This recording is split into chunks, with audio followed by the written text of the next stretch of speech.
Les spéciales de l'info sur Sensation. Les spéciales de l'info sur Sensation, nous sommes à l'association AJC, je suis avec Chantal Paoli-Texier, vous êtes la présidente et fondatrice de l'association. Alors l'association lutte contre les violences morales intrafamiliales. Juridiquement, la reconnaissance de la violence morale intrafamiliale comme délit est encore inexistante et j'insiste bien sur la violence morale. Peut-on malgré tout porter plainte contre un auteur de violence morale ? Alors, on peut porter plainte contre un auteur de violence morale parce qu'il existe quand même des délits qui recouvrent des faits de violence morale. Donc, on peut porter plainte pour violence psychologique et pour harcèlement. Les deux délits existent dans l'intrafamilial. On ne peut pas porter plainte malheureusement pour manipulation, mais on peut porter plainte pour abus de faiblesse. On peut porter plainte pour violence volontaire avec intention de nuire.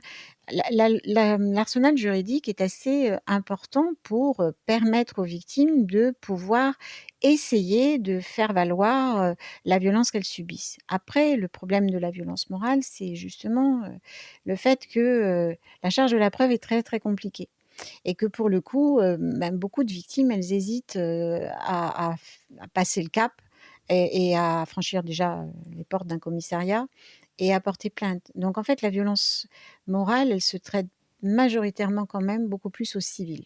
Comment peut-on prouver justement des faits de violence morale alors que c'est une violence invisible ?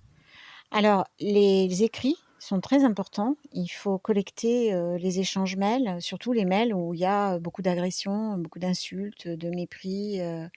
Ça peut être un élément intéressant et important. Les enregistrements, alors il faut savoir qu'au pénal, les enregistrements faits à l'insu de la personne sont quand même utilisables et surtout lorsqu'ils sont faits en présence d'enfants. Il y a une jurisprudence là-dessus qui a même permis d'utiliser des enregistrements faits en présence d'un enfant au civil. Donc, moi, je conseille quand même d'enregistrer. Je conseille le plus possible d'essayer d'enregistrer parce que ce sont les seules traces qui sont véritablement tangibles d'insultes, de menaces, de pétage de plomb parfois. Après, on encourage les victimes à faire une chose qui est quand même importante, même si c'est que leur parole, c'est pas grave, c'est de tenir un journal de tout ce qui se passe. Parce que ça aussi, c'est une trace. Merci beaucoup Chantal Paoli-Texier d'avoir répondu à nos questions et nous on se retrouve très vite sur Sensation pour d'autres thématiques.